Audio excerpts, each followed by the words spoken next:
What a crazy day. We have some really crazy new updates and they're coming in, they're not stopping. I thought the Ahmadinejad update was crazy, but we also got some, hasn't been confirmed, but we got some, maybe some not yet confirmed news regarding fighting between IRGC and Artesh. If it's true, it's really, really good. But we're also seeing there's fight between the Islamic Republic, that there's division and disagreements between the Islamic Republic and Pakistan now. We're getting reports on that. That has been seemingly being confirmed. And New York Times also had this crazy, crazy article posted regarding American and Israelis planning to make Ahmadinejad to lead Iran post-war. That is the most insane thing I've heard. I would like to get your thoughts on that. Maybe we could also this Ahmadinejad was not being talked about for so long, and then all of a sudden we see him being talked, like now he's like everywhere. Everybody is talking about Ahmadinejad. So Ahmadinejad, I hope you guys know that he was a former president in Iran. He's a Holocaust denying crazy nut job that, I don't know, he was involved in suppressing the Iranian people. But let me actually read the short summary of what they're saying. So Iran International posted this, saying the United States and Israel this is according to the New York Times. The United States and Israel entered the war against Iran with an extraordinary plan to elevate former President Mahmoud Ahmadinejad after the collapse of the Islamic Republic leadership, according to a New York Times report published Tuesday. I have no idea where this is coming from and why they're saying this, but I would really be interested in your opinions on all of this. So the other news that just came out was this: the report of division between the regime and Pakistan. And here, let me bring this. So this is according to Al Hadas. Okay, they reported that over the past 2 weeks, cooperation between Iranian and Pakistani governments have faced challenges, and an atmosphere of distrust has cast a shadow over the level of coordination between the two sides. This media outlet added that there is a difference of opinion between Tehran and Islamabad regarding negotiation channels and the venue for holding discussions. According to this report, Pakistan has expressed dissatisfaction over the creation of new communication channels between Tehran and Washington. So yeah, that's everything. The craziest news that I have. But are there any twos in the chat? Yes, I think they see. So go ahead. Yeah, first is Noah. Okay. Actually, Jose was before me. I'll let Jose go. It's okay. You're talking to a Cuban here. As far as I'm concerned, New York Times is the biggest bunch of liars on the planet. They are almost 95% of the time anti-American, anything useful. To me, they're shooting pins at a board, see what sticks. Axios is the other one that I just think about when I see, and I go, they screwed up too many times. Axios reports about the Abraham Lincoln being sunk 3 times. Come on, people. And I still see people post about Axios being a valid source, where that alone makes me think they're, or whatever. That's my personal opinion. Thank you.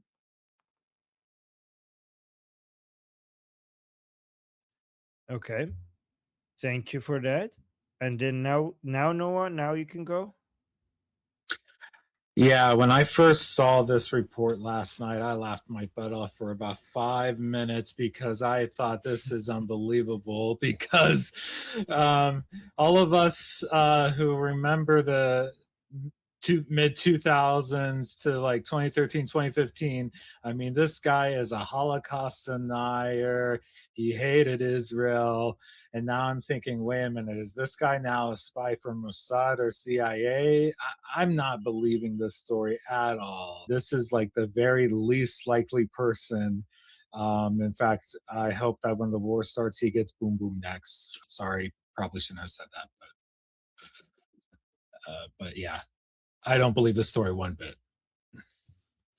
Maybe he has been a Mossad spy all of this time, all of these years. Even when he was a president, he was an agent of Israel. I don't know.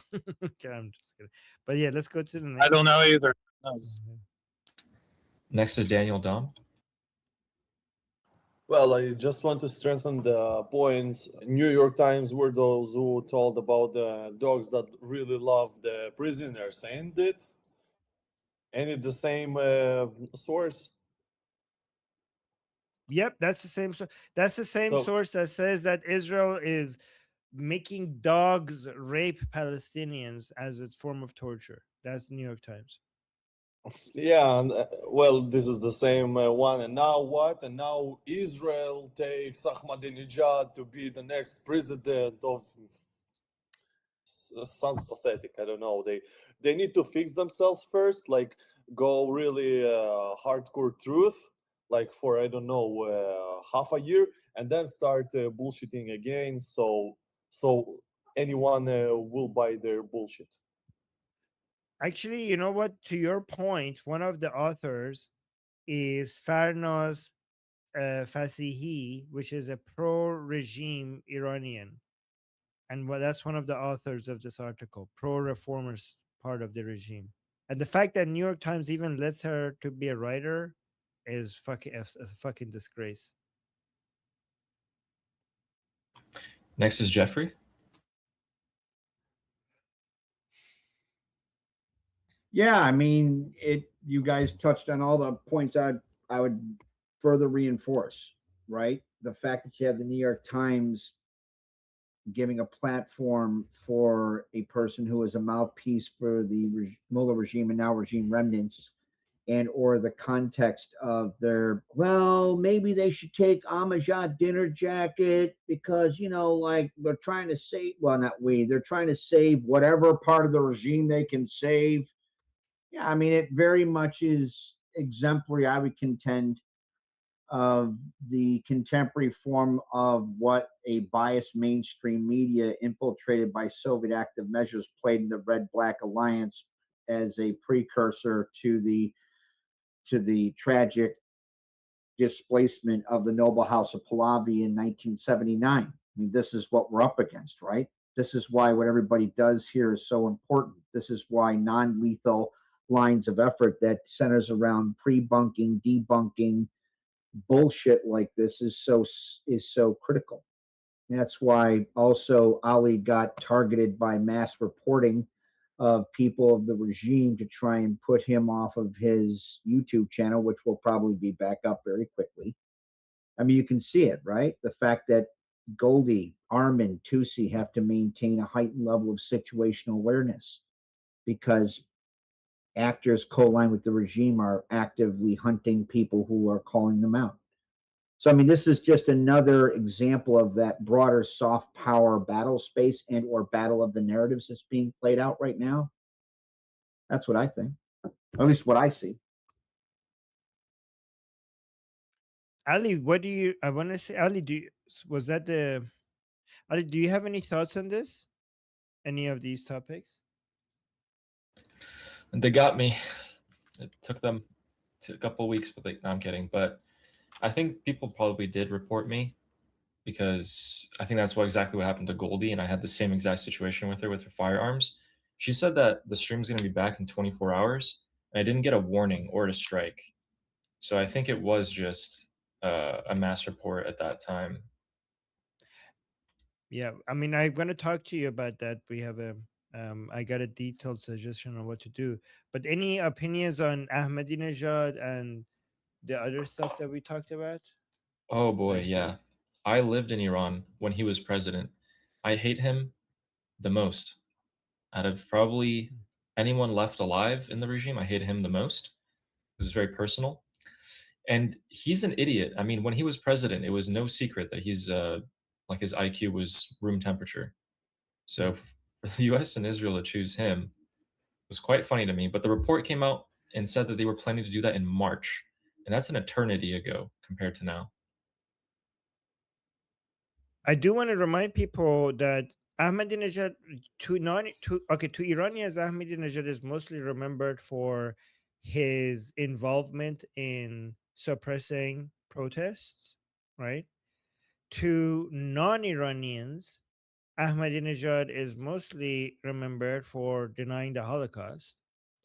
I do want to also remind you guys that Ahmadinejad was the person who mentioned, so as the president of the Islamic Republic, he gave a speech in the United Nations, and once he was the person who said that the Mahdi appeared to him while he was giving a speech in a sphere of light, right? So he claimed that. Another thing that, let me see what else I could remember about him. Yes, he also goes to the well in Iran that they say that the Mahdi fell down on like inside of it when he was a kid, when he was 4 or 5 years old, and he writes messages to him about nuclear stuff, to talk to his plans for the nuclear negotiations or whatever, and he writes those messages in piece of paper and he throws it down the well. There is that. What else do you need to know about Ahmadinejad? You also need to know that Ali Khamenei used to love him, and then Ali Khamenei ended up hating him more than most people within the regime because he was trying to outshine Ali Khamenei. Ahmadinejad and Ali Khamenei's first fight was over Ahmadinejad picking his own, was it defense minister or intelligence minister? I think it was intelligence minister. Ali, do you remember what was their first fight over? So I don't there are a remember who it couple was. I think it's intelligence minister. So IRGC has its own intelligence unit, and the executive branch has its own intelligence unit, and there are certain ministries that are supposed to be part of the under the executive branch, but Ali Khamenei picks, and the supreme leader picks them directly and doesn't let the president to pick them. And the foreign minister and the intelligence minister are two of the four. But when Ahmadinejad became the president, he wanted to pick them himself, and he got into a fight with Ali Khamenei over that. And I kid you not, when Ali Khamenei picked the ministers himself, Ahmadinejad's response was, I kid you not, was like, well, I'm going to go home and I'm going to come out. Okay. He basically acted like that. Like he went home and like, well, I'm going to go home. And he basically stayed home for a while. And then eventually he came out. He's like a kid. What else is there? Oh, okay. So that was the start of the fight between Ali Khamenei and Ahmadinejad, and it kept on escalating and escalating and escalating, and it ended up turning into a full war between these two camps.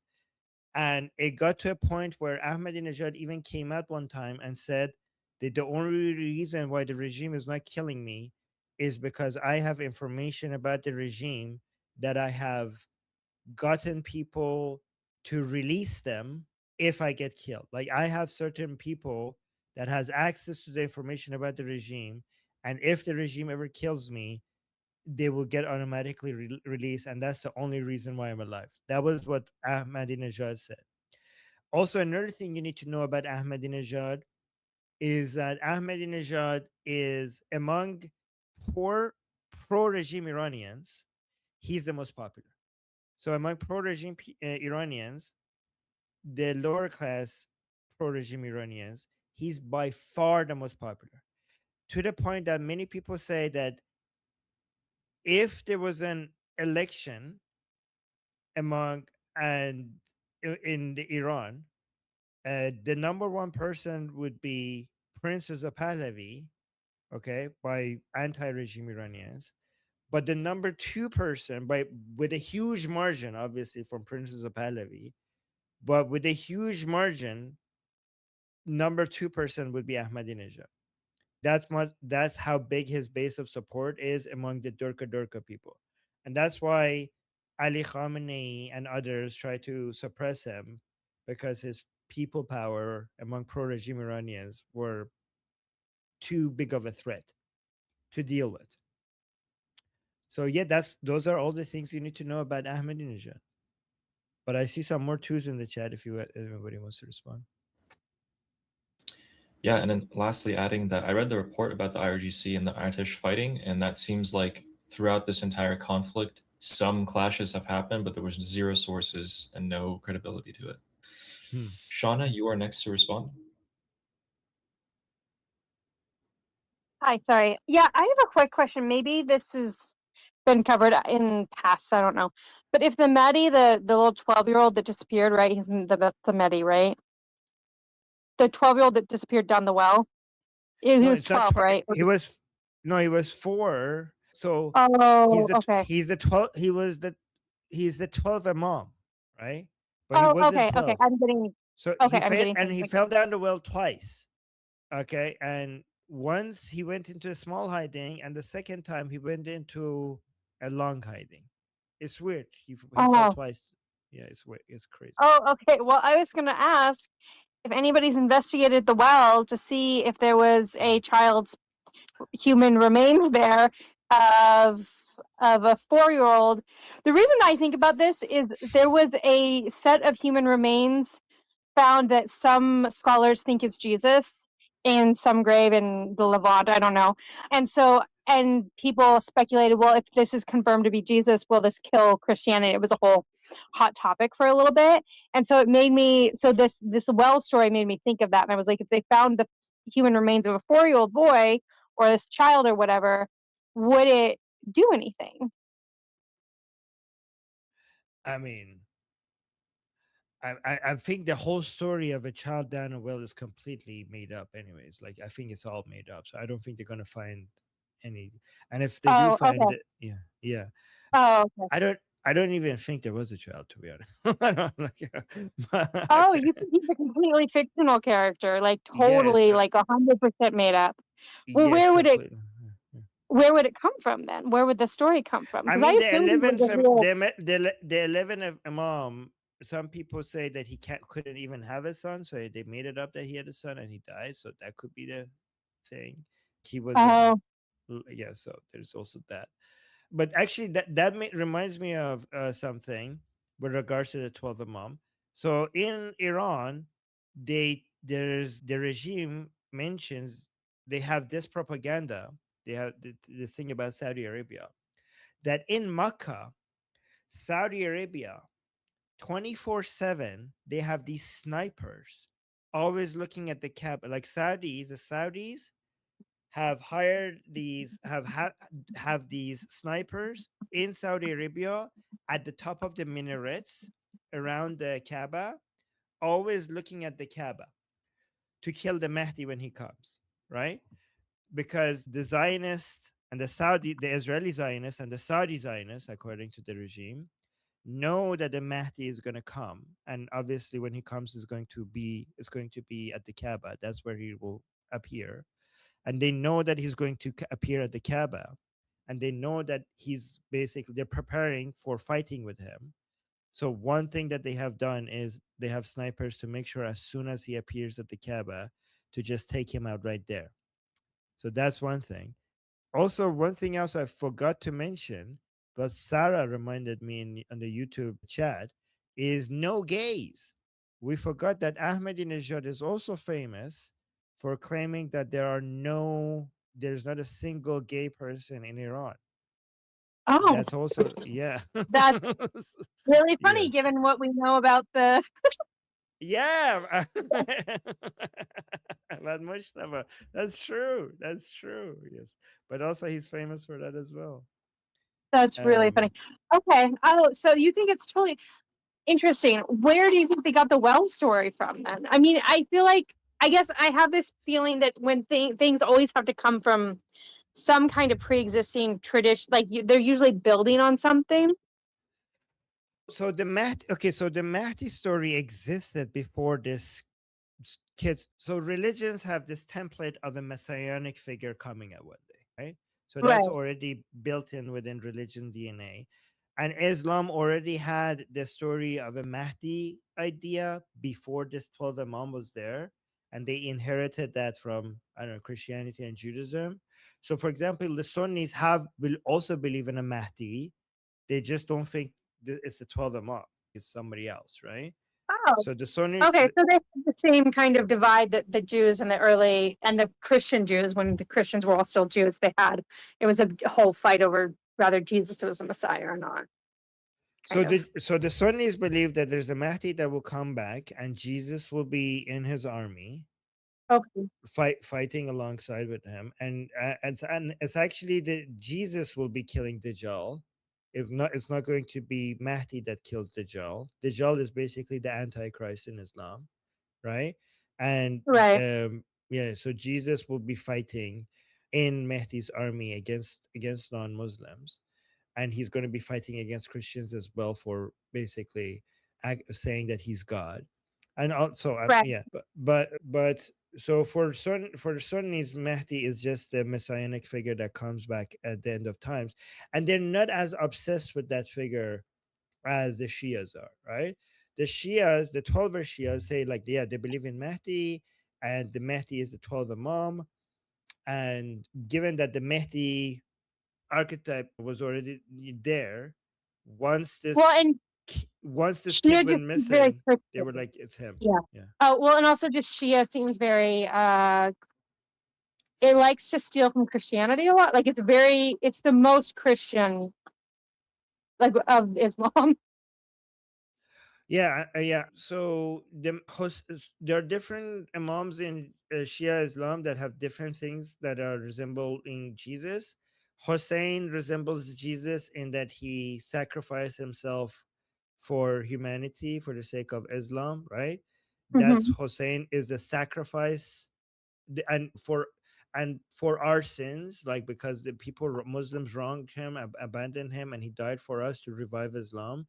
So that sacrifice part is Hussein is very resembling of Jesus, and then Mahdi returning at the end of times also, that's another thing that is resembles Jesus. Yeah.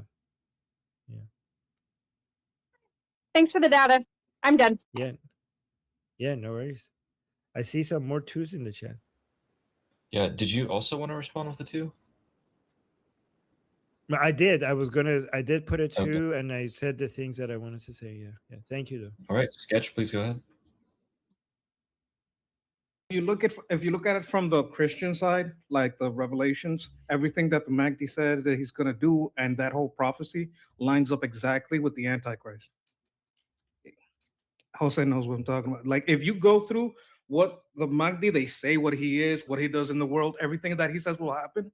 If you go to the Revelations or the Apocalypse in the Christian Bible, that's exactly what it says that the Antichrist does. He unites the world with a one world religion, and it's basically, it's like a copy pasta. It's interesting because that's exactly what they say about other religions. Yeah, but wait a minute. We wrote it first. They just copied the part where they're the Antichrist. If you look at it like seriously, they line up more with the Antichrist than anything that Jesus does. By the way, I don't know why we're talking. We have the literal Antichrist here in the community. Dajjal is right here. So I don't know why we're like talking to each other while we have the literal Dajjal here in the chat, in our group. So why don't we just go to the source? Yeah. Yeah, we should. But I would also say that I think there was, I don't remember exactly, but I think there's more than one Antichrist, and another person that would definitely qualify is Muhammad himself. Dajjal, any opinions on us talking about you? All this stuff. Do you have any input? Yes. Okay, there you go. I love it. Keep it up. I want to spread my word everywhere and destroy Islam. Okay. Dajjal, you actually do sound like the Dajjal as well, so that's pretty fitting. Yeah, pick-wise. Thank you. I appreciate that. Yeah. I think so. Oh my God. You conjured me. Wow.